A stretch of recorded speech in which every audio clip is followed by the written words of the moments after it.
Squat, senang diri. Squat, sedia. Kanan lurus.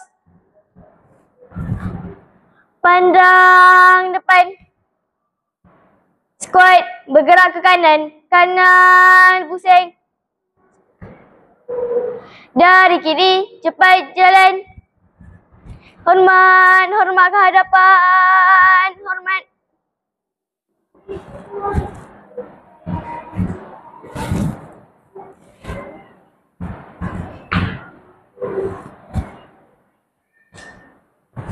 Tukar langkah perlahan. Perlahan jalan.